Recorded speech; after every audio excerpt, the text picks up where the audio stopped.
Quem é Pier Máximo? Sou eu. A princípio sou eu. Pier Máximo é um cidadão naturalizado brasileiro que nasceu na Grécia em 1942.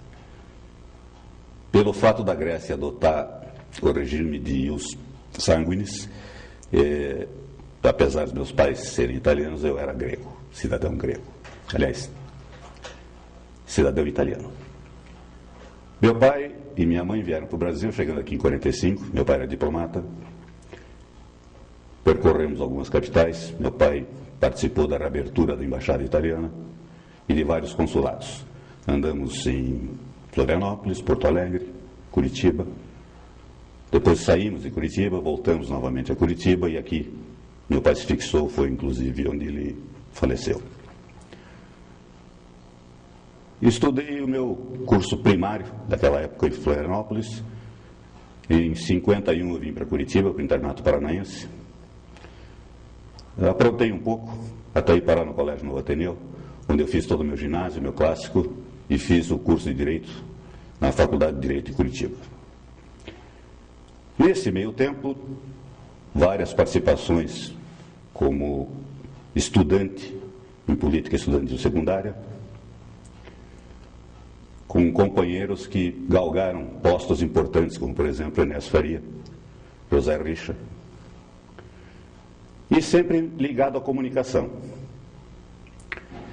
Entrei no rádio praticamente pela mão dos próprios companheiros que um dia me levaram na Rádio Ouro Verde, onde eu fiz um teste e acabei ficando lá 2 ou 3 meses, com as bênçãos do nosso amigo Dide Bétega.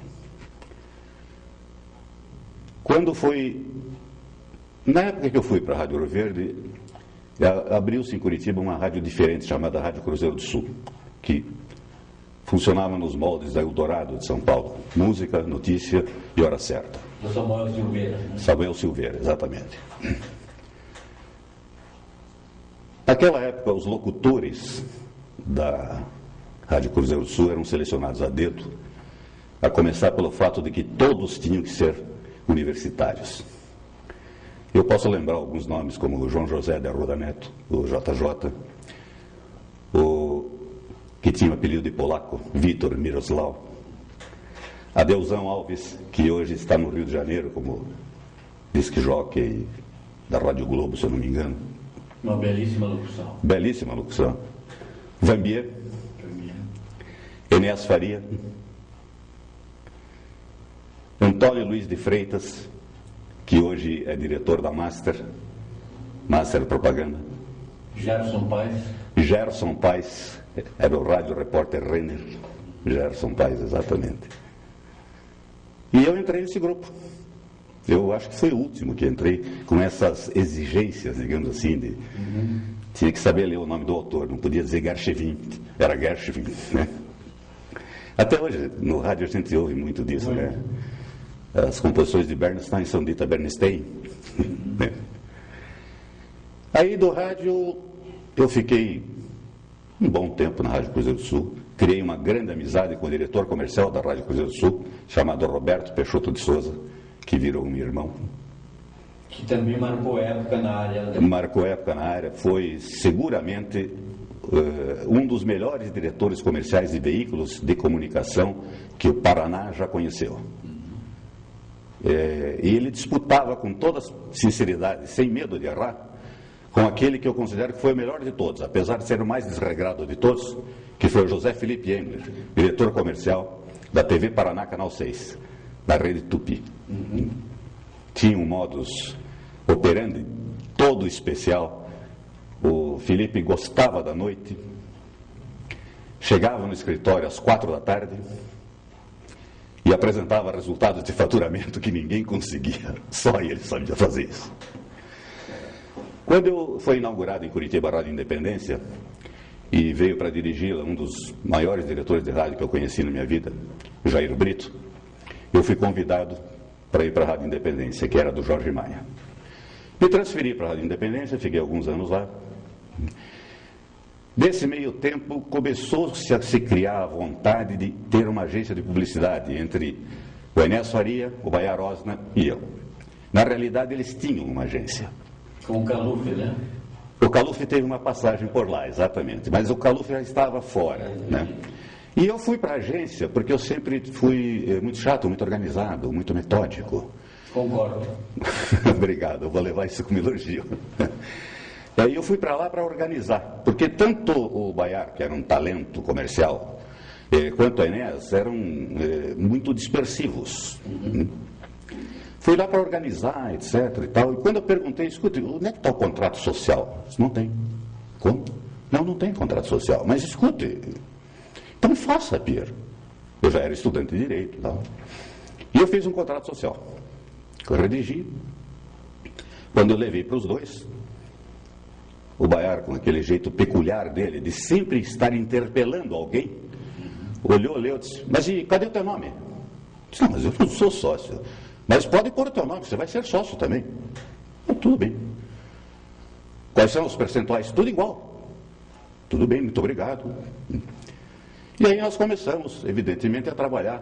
E a Propar Publicidade foi uma das agências mais atuantes daquela época. Nós disputávamos muito mercado com uma grande agência de São Paulo, que era a SJ de Mello, com a Equipe Propaganda, que era talvez a maior agência daqui na época, do Norberto Castilho, com Associados Propaganda, do Arnaldo Del Monte.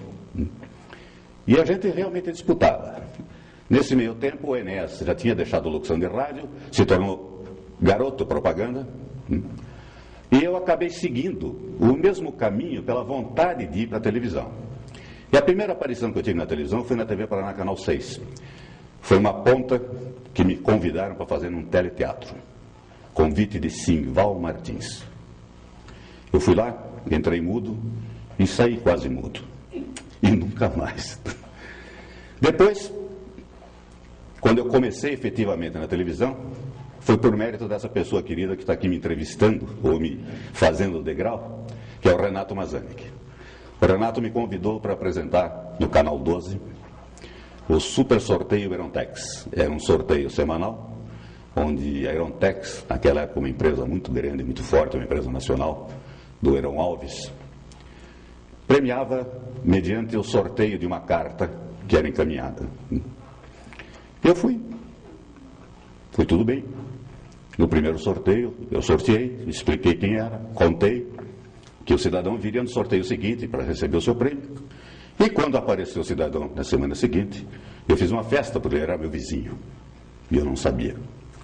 Eu achei que eu tinha marcado uma série de pontos a meu favor. Bom, só faltou os Bermudes, que era o diretor de TV da época, me tirar do ar. E eu fiquei encucado. Aí fui falar com o Renato também me deu uma bronca daquelas. Você está ficando louco? Isso aqui é um sorteio sério. Tudo que você fez, o abraço que você deu no cidadão, tudo isso, soa chuncho. E eu fui obrigado a concordar. Realmente. Até hoje me penitencio, sabe, Renato? E até hoje. Era uma empresa respeitável. Era, muito conceituada. E o gerente era um major. Era um major do Exército. Ele também não gostou nem um pouco, né, do que eu fiz. Isso é só para contar, assim, uma das curiosidades, né, que aconteceram. Daí para diante, eu, dentro da própria Propar, eu passei a apresentar os comerciais da Moda e Super Oferta, do saudoso Seu Saul. Depois eu tive um período de exclusividade com a Madison, apresentando os comerciais de uma série Viagem ao Fundo do Mar. E foi indo até que de repente eu fui convidado a apresentar um jornal chamado Jornal da Noite. Era um jornal nacional que era apresentado em todas as praças da Rede Tupi. Um jornal que foi lançado aqui com 8 apresentadores simultaneamente. De repente nós acabamos em 2.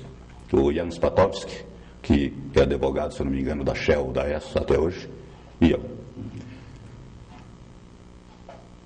Depois de algum tempo apresentando o jornal, houve a eleição. Eu preciso tentar me lembrar de quem foi a eleição. Eu acho que foi a eleição. Túlio Vargas foi candidato a senador. O Túlio Vargas era candidato ao Senado pela antiga Arena, que era o partido do governo, candidato apoiado pelo então governador Jaime Canet Júnior. E o MDB, velho de guerra, tinha como candidato oficial José Richa e como candidato na sublegenda, uma figura política e eleitoral que existia naquela época, o meu sócio Enéas Faria. E em função disso e de ligações com o próprio meio político, porque o Enéas havia sido eleito com maior votação de Curitiba, vereador da cidade, e havia sido eleito deputado estadual com a maior votação do estado também. E, evidentemente, havia uma ligação com um grupo político que era o nosso grupo político de oposição. Era aquele grupo político que veio da política estudantil com viés de esquerda e que não tinha como compactuar com aquilo que se chamava a Revolução de 64. Então eu acabei sendo convidado pela coordenação da campanha para apresentar o programa do MDB.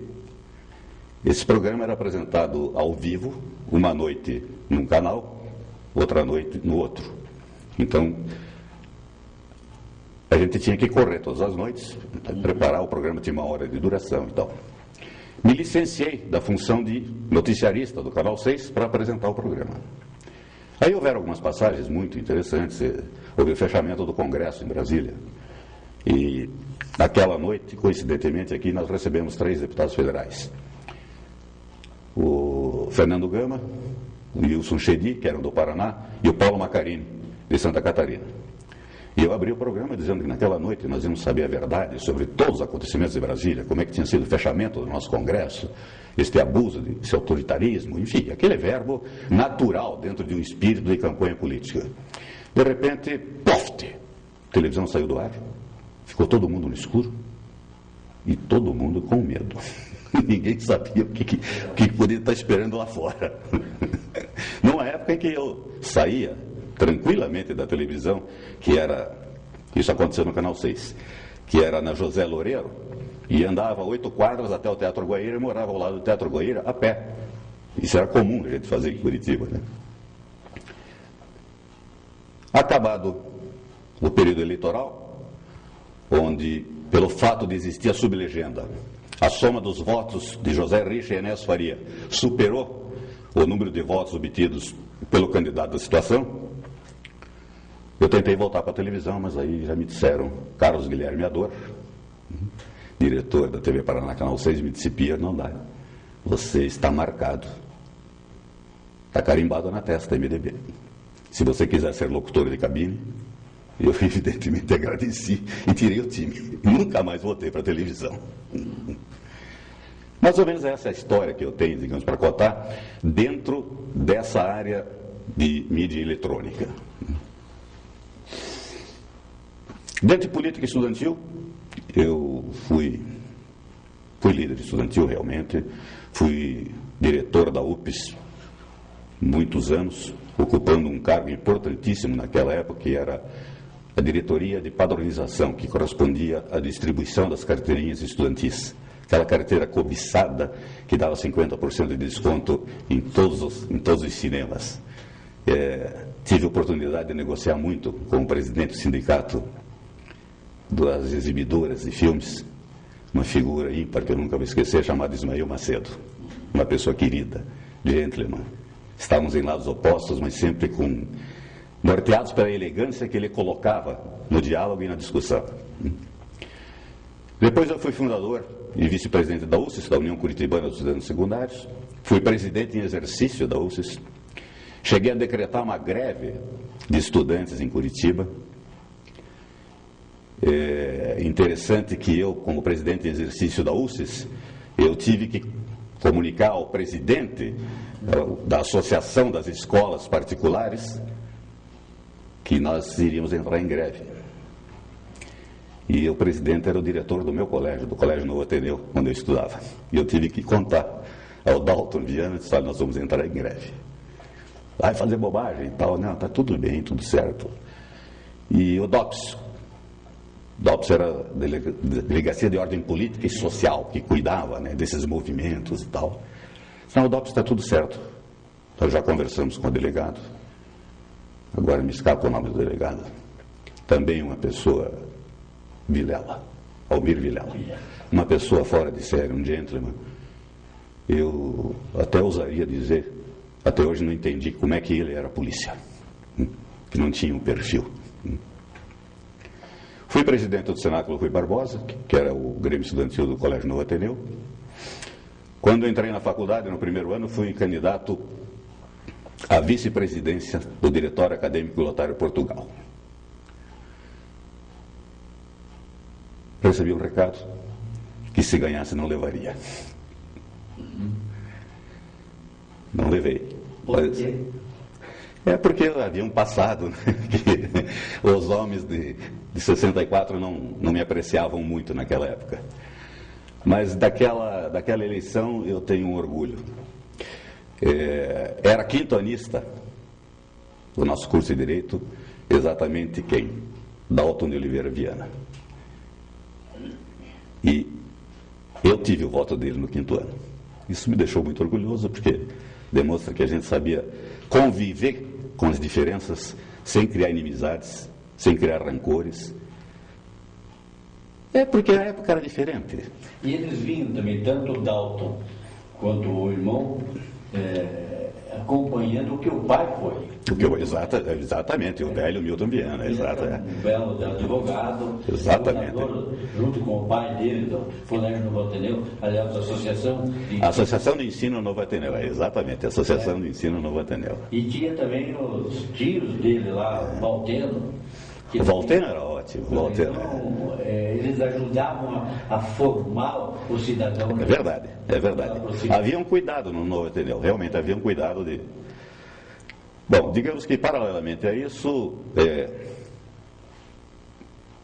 um dia, um sábado de manhã, estávamos o Enéas, Baiar e eu, na agência, e eles tiveram uma discussão entre si, um entrevero. Eram cunhados, tiveram um entrevero e tal, nós saímos, e aí o Enéas passou a tarde comigo, conversando, e nós chegamos à conclusão que, em função de algumas situações que havia com o Baiar era muito explosivo, muito intransigente e era muito dispersivo também, apesar de ser meio gênio. Na segunda-feira a gente conversaria com ele para comprar a parte dele. Tudo bem. Segunda-feira, quando eu cheguei às 9 horas, minha sala estava fechada. Estavam os dois lá me dizendo que eu estava fora da sociedade. É uma questão familiar, eu respeitei, né? Acatei. Disse, bom, agora eu preciso ver para onde é que eu vou, né? E naquela época nós tínhamos na Propar 2 clientes sensacionais. Eram 3, na verdade. Um era o seu Ari Posse da Fonseca, das lojas Udersfield, casas Udersfield. O outro era o Fredolin Modro, Bucher e Lepper. E o terceiro era um que se tornou meu irmão, Henrique Kushner, dono de uma loja de confecção masculina chamada Elite. Quando o Henrique soube, disse, não tem problema, porque eu tenho uma sobreloja aqui. Você vem para cá, tem uma escrivaninha, uma máquina de escrever, um telefone, você fica aqui. E assim nasceu a PMN Publicidade, que, um excesso de criatividade, significa Pier Massimo Nota Publicidade. Coincidentemente, no mesmo dia que nasceu minha filha, 20 de janeiro. A PMN durou 30 e poucos anos. Nós tivemos, eu particularmente, pelo menos, tive o grande orgulho de quando abri a PMN, além de contar com a Elite do Henrique como cliente, Caso Udersfield me acompanhou, e Bucher e Lepper também me acompanhou. Então eu já comecei com dois belos clientes que davam sustentação à agência, até porque o Henrique não permitia que eu tivesse nenhuma despesa fixa. Então, e ao longo dos anos eu fiz muitos amigos dentro da atividade de publicidade. O Giacomo não foi companheiro seu também? O Giacomo foi. O Giacomo era um jornalista, Giacomo Lafayette Mudic Bassi. O Giacomo era um jornalista do Diário do Paraná. E num determinado momento, numa determinada fase, ele veio trabalhar conosco na PMN, passou uns 2 anos conosco como redator, e mais do que redator, como amigo. Quer dizer, a gente trocava figurinhas sobre o que nós vamos fazer. Não é simplesmente o relacionamento que existe hoje em agência, que é muito frio, é muito distante, é muito estanque. Porque entre um computador e outro tem um biombo. Então fica tudo muito separadinho, sabe? Parece umas gaiolinhas, né? Eu, Giacomo, eu tenho uma bela lembrança do Giacomo, um excelente amigo, falecido precocemente, né? Nesse período de agência, eu também participei de sindicatos, agências de propaganda do Paraná.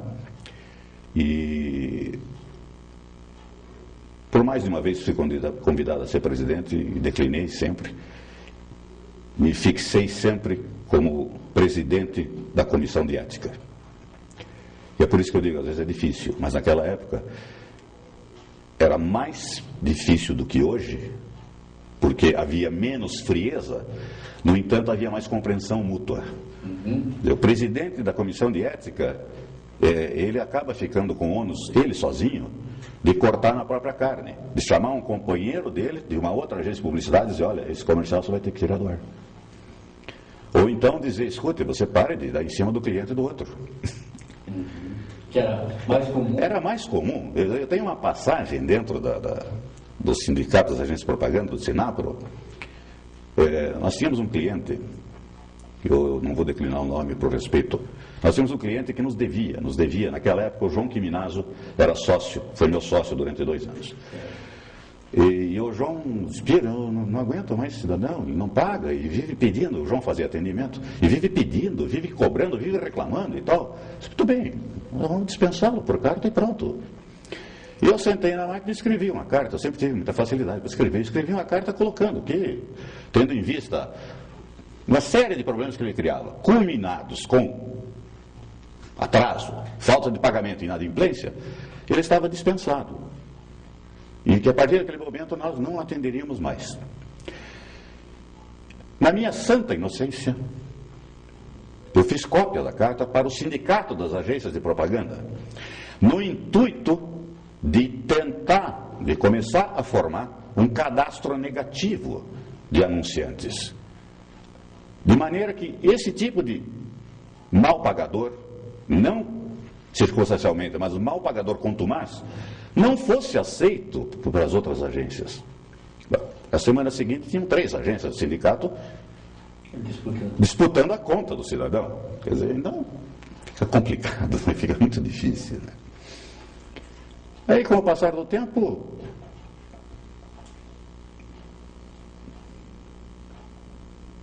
acabei reencontrando José Richa, senador.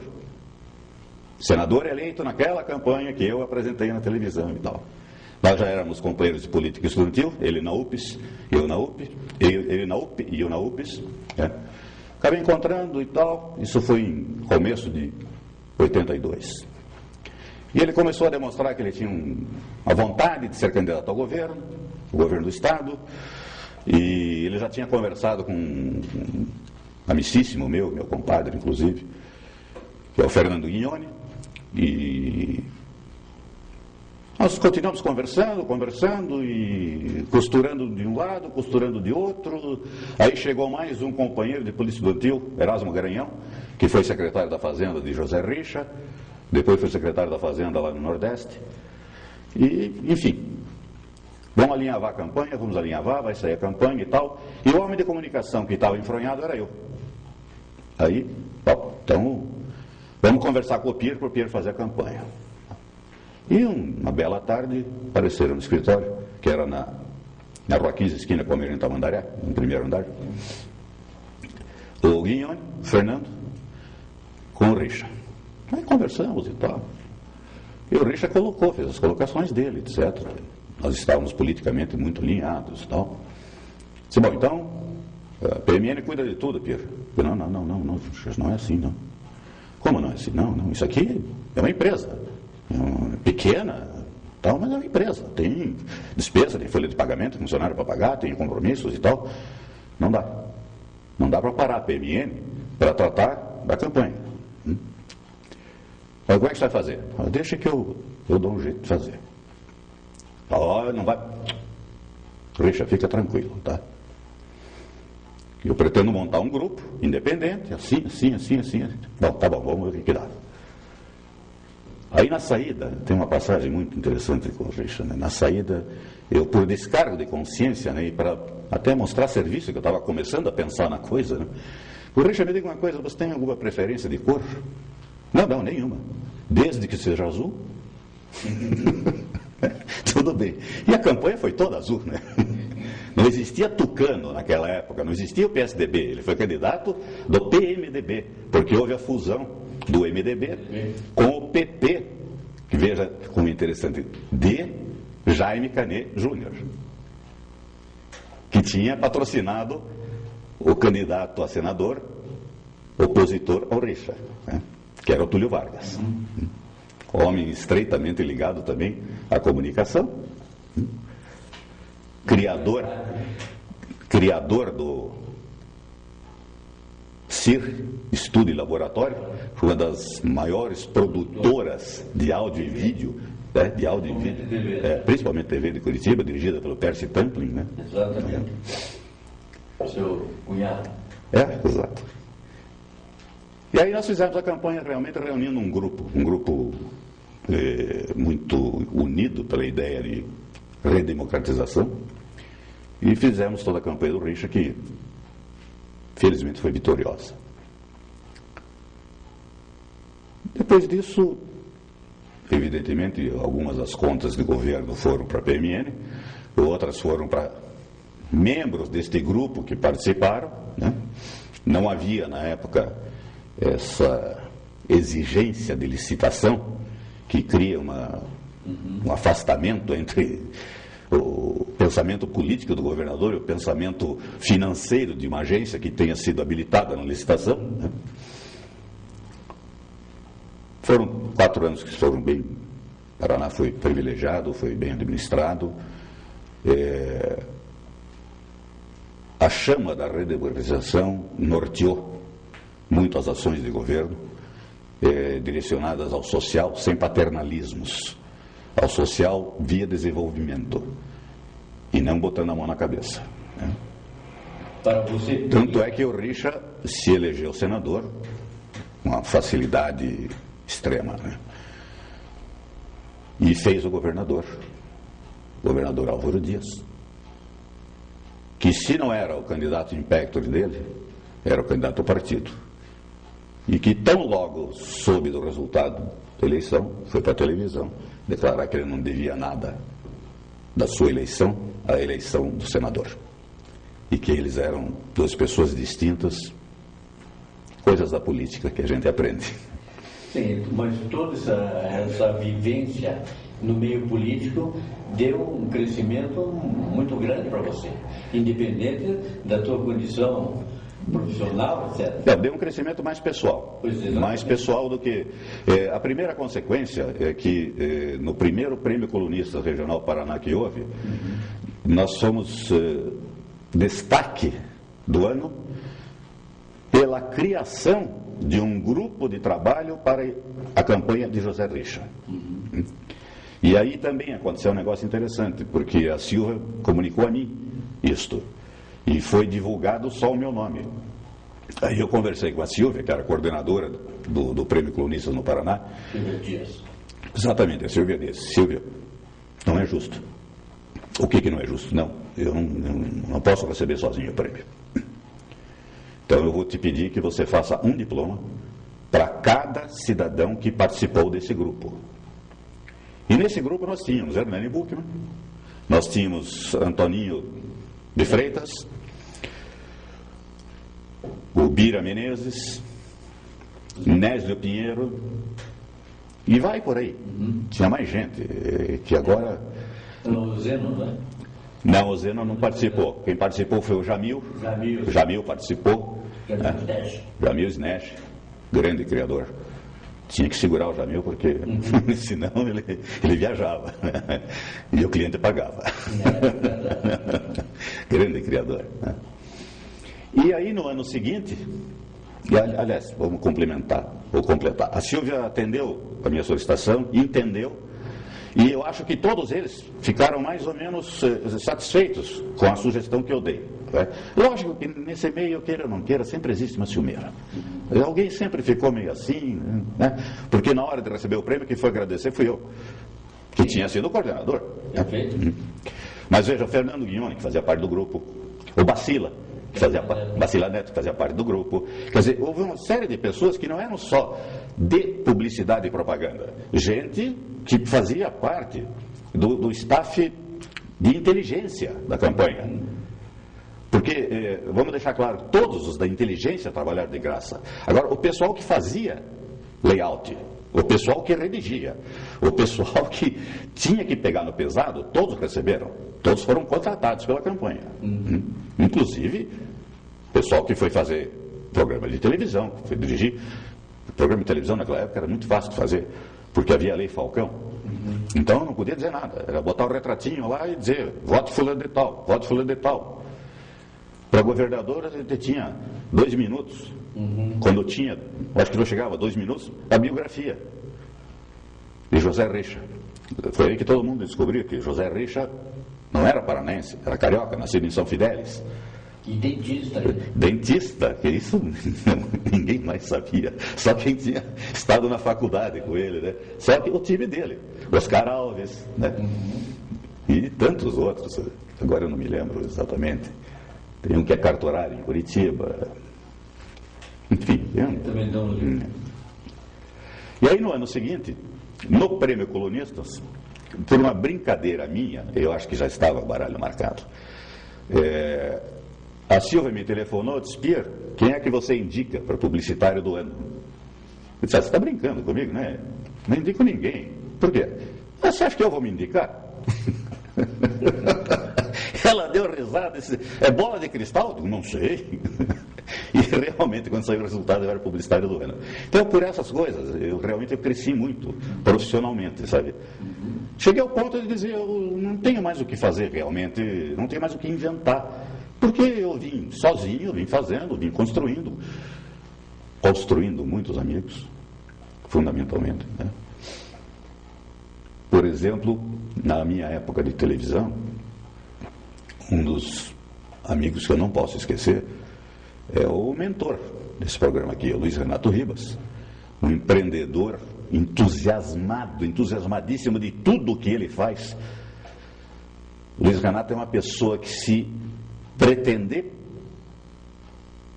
cravar um prego naquela parede, ele vai cravá-lo de uma forma especial, com entusiasmo que ninguém consegue acompanhá-lo. E dentro disso ele é empreendedor, pioneiro. Então ele e Rubens Hoffman criaram uma revista, TV Programas. Por que a revista foi criada? Porque não havia uma programação muito fixa. A programação das emissoras locais não dependia da grade nacional. A programação era muito mais local. Então, e a televisão, evidentemente, era uma novidade. Então, havia um grande interesse da população em conhecer os seus teleatores, que não conhecia, que só tinha ouvido no rádio.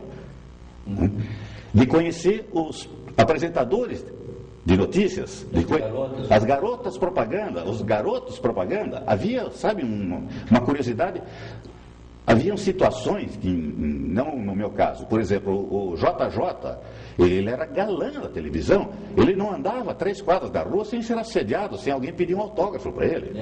O Enéas, então, comigo nunca aconteceu, eu só aprontei um pro JJ. Nós estávamos subindo a Carlos de Carvalho, porque ele morava na Carlos de Carvalho, nós estávamos subindo a Carlos de Carvalho, conversando, e eu vi um grupo de meninas, ou meia dúzia, 7 meninas descendo, todas de uniforme. E foi um rebuliço, né? Quando nós estávamos quase nos cruzando, olha o JJ. E eu disse, mas está comigo. Elas não gostaram da minha brincadeira, não gostaram nem um pouco. E o J menos ainda. Sai, me solta. Mas vamos voltar ao Luiz Renato. Então o Luiz Renato e o Rubens descobriram isso, sentiram isso. E a TV Programas chegou a tirar 30 mil exemplares. 30 mil exemplares, a maior. Era uma revista semanal, onde havia um mistério, quem seria a capa? Havia uma disputa pela capa. Será que eu vou ser a capa dessa? Será que... Não, acho que não vai ser para mim, não. Vai ser para Tônia Maria. Né? Não. Vai ser pro nosso noticiarista do Malvecimo, Sérgio Luiz. Vai ser pro Sérgio Luiz. Não, é pro Mário Bittencourt. Nada, é o JJ de novo. E tudo isso. Também é que a revista era gratuita. Exatamente. Ela vivia exclusivamente de anúncios. Do mercado. De anúncios, não. Tanto a Propar, na época em que eu estava na Propar, quanto a PMN foram agências que sempre programaram a revista. E por trás do empreendedorismo dessa dupla, do Luiz Renato e do Rubens, havia uma competência profissional, uma seriedade profissional do Célio Guimarães. O Célio, a participação do Célio, a qualidade da revista, os critérios que a revista adotava para falar de fulano, de Beltrano, a sutileza como o Célio sabia elogiar alguma coisa e deixar de elogiar outra. O Célio tinha um savoir-faire disso aí, né? É um belíssimo advogado também hoje em dia. Naquele período da agência, você teve mais clientes grandes também, né? Tive grandes. Nós atendemos uma indústria de imóveis muito grande aqui, Imóveis Ellen. Nós atendemos o Grupo Industrial Trombini. Nós atendemos, na linha de varejo, nós chegamos a atender o Malucelli da Visconde, que é talvez o anunciante mais polêmico do Paraná, ou de Curitiba, né? O mais polêmico de todos, né? Não, nós tivemos grandes clientes. Nós atendemos Bergerson, né? Atendemos âncora, saudoso Dr. Noel, né? O Dr. Noel tem uma passagem muito interessante. O Dr. Noel é um empresário muito bem sucedido, etc. E nada acontecia. Vamos recapitular. A âncora comercial era distribuidora Ford em Curitiba. E nada acontecia dentro da âncora que não passasse por ele. Principalmente anúncio, publicação, comunicação. E todas as vezes que a gente levava um anúncio num determinado tamanho, o Dr. Noel olhava e dizia: tá bom, nós vamos reduzir uma coluna. Então o anúncio que tinha que ter 3 colunas ficava com 2. O anúncio que levava com 4 ficava com 3. E um dia, eu não sei por que cargas d'água, eu não estava mais gostando daquilo, ele reduziu o anúncio e disse: doutor, eu descobri como é que eu vou fazer agora. O que você descobriu? Não, eu vou trazer sempre anúncio de página inteira, que assim o senhor manda reduzir e ele fica no tamanho adequado. Ele ficou bravo. Ele ficou tão bravo que ele me perguntou: o que você tem na vida, Pierre? Você não tem nada, por quê? Pois é, mas eu sou milionário. Eu entendo muito mais do que você disso aí. Perfeitamente, né? Fazer o quê? Nem tudo é um mar de rosas. E nem tudo é deglutível. Mas quando a gente precisa do faturamento, né? E como é que você qualificaria aquele período de rádio, televisão e agência em relação aos dias de hoje? Muito diferente. É um período, pode se resumir numa palavra. Primeiro, é um período romântico, onde se trabalha por prazer. Lógico que atrás da recompensa financeira.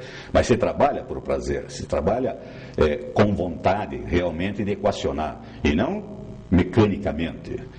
Se trabalha com respeito, se trabalhava com respeito à pessoa humana, valorização da pessoa humana. O próprio meio valorizava muito mais.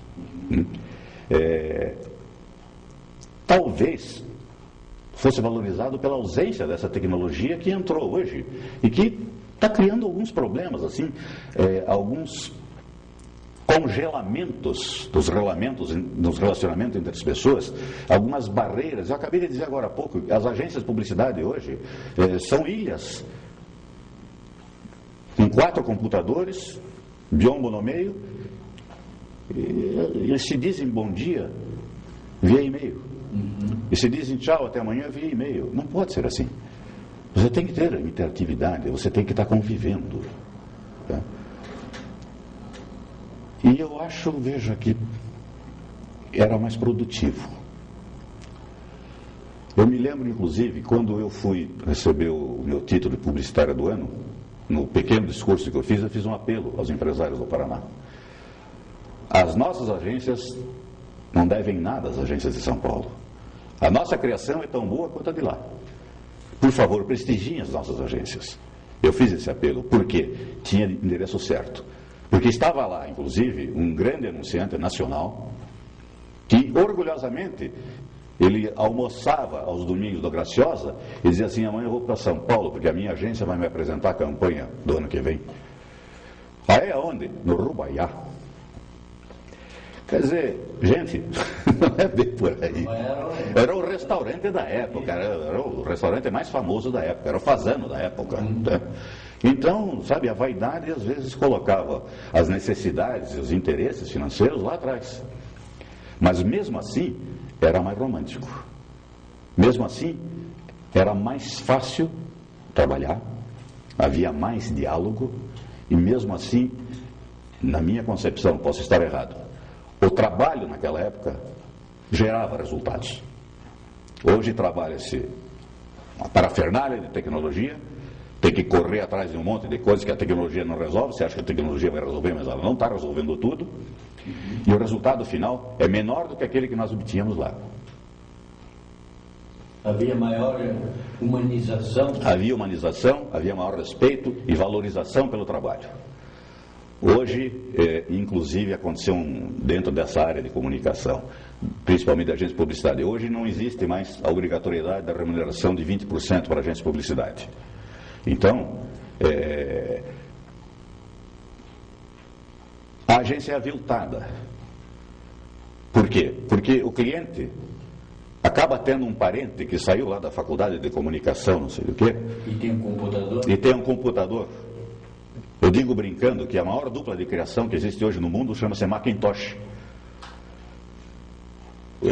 Lógico que isso é uma brincadeira, mas não deixa de ter um fundo de verdade, porque é tudo feito no computador. Eu me lembro do Néslio Pinheiro. O Néslio é uma pessoa extremamente criativa em matéria de arte. O Néslio fazia anúncio de página inteira com um rabisco de 6 por 10 centímetros. Fazia o rabisco, a gente conversava em cima daquilo, então vamos fazer um layout, vamos fazer uma arte final, alguma coisa, e saía bom. Hoje o computador é capaz de assassinar a ideia do cidadão. E naquela época, na produção de anúncios, também o Luiz Renato Ribas teve uma outra de participação. Foi pioneiro quando ele trouxe a fotocomposição, né? Exatamente. Quando a digital trouxe a fotocomposição, digital fotogravura.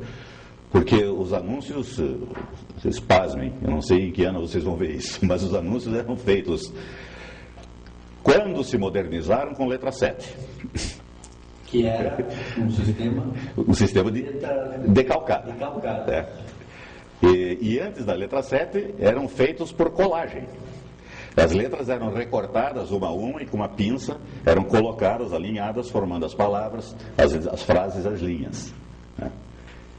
Hoje isso é jurássico, né? Jurássico, né? Agora, nós temos alguns problemas aqui sempre tivemos alguns problemas aqui no Paraná, como, por exemplo, a nossa autofagia. É bom você falar bem sobre isso. É muito, muito, muito estranho, sabe, que parece que o paranaense, eu não quero generalizar, porque eu não conheço todo o Paraná, mas o curitibano, especificamente, ele não pode ver o sucesso alheio.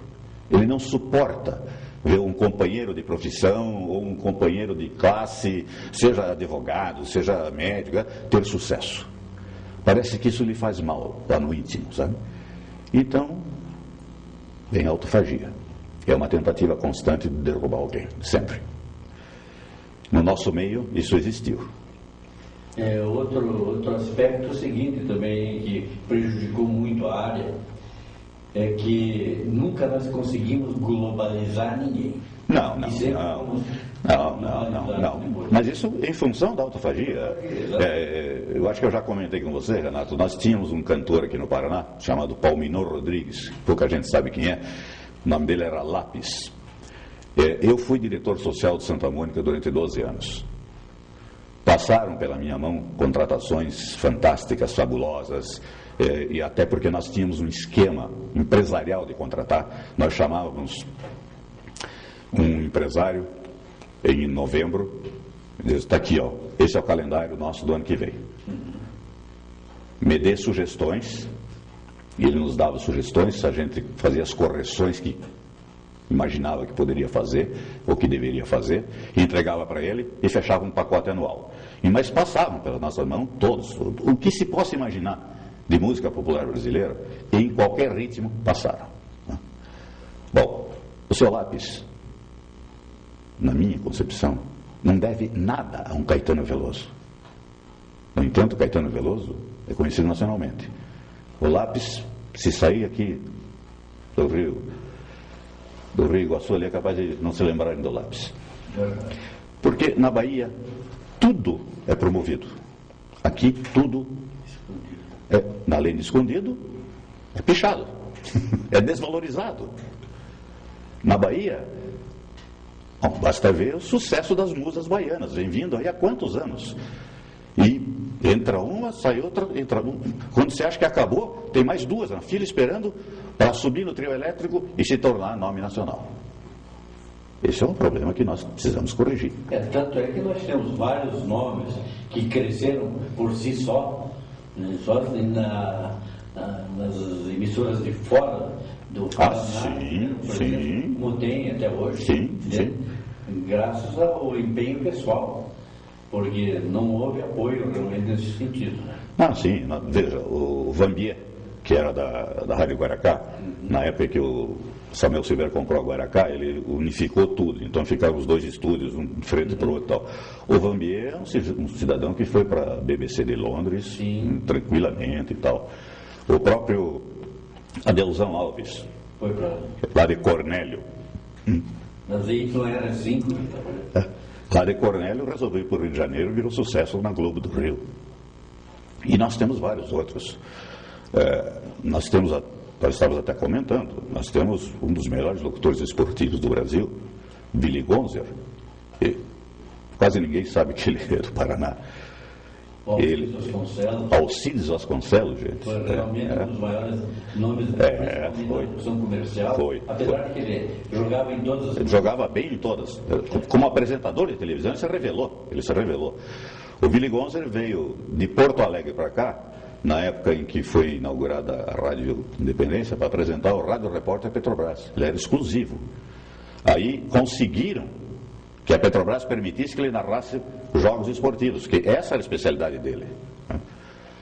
Não se criou, ficou aí um tempo. E veja, ele começou na Rádio Marumbi, em Curitiba, junto com o Reinaldo Cunha. Agora, hoje, através do Renato, fazem 30 anos que ele está na Rádio Itatiaia, em Belo Horizonte. Eu desafio qualquer um aqui a me dizer que está há 30 anos na mesma emissora.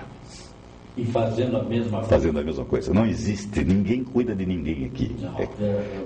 Pelo contrário, se puder passar a perna, sabe, passou correndo, estica o pé para ver se a pessoa tropeça, e aí finge que não viu, vira as costas e vai embora.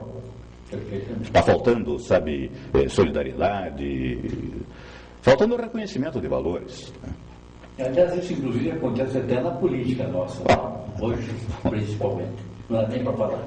A nossa política hoje, se a gente pensar no grupo que participou da redemocratização, que teve início na eleição de 82 e que tomou posse em 83, nós vamos encontrar juntos José Richa, Álvaro Dias, Roberto Requião e mais uma pleiade. Era um grupo, estava junto o Jaime Carneiro,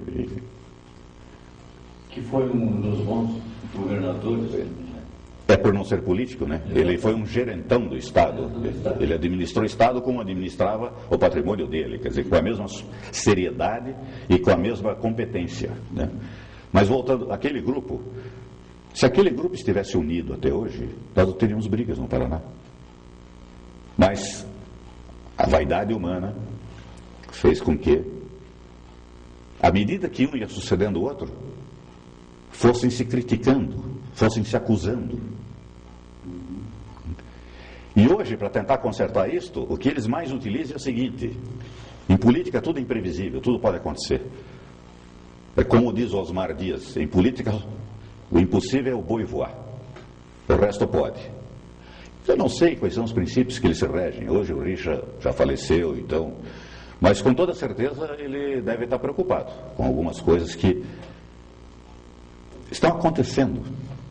Uma falta de decoro, uma falta de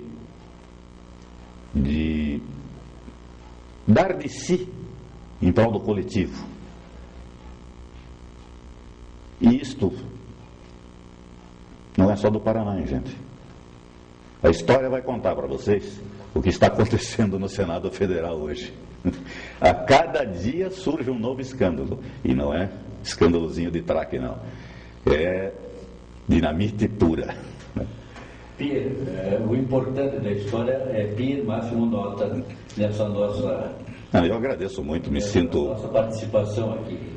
Então eu gostaria que você, concluindo nossa apresentação, você fizesse um apanhado geral do que você achar importante, inclusive dar a tua orientação para os futuros profissionais, tanto da área de rádio, jornal, televisão e propaganda, né, dar a tua contribuição para eles.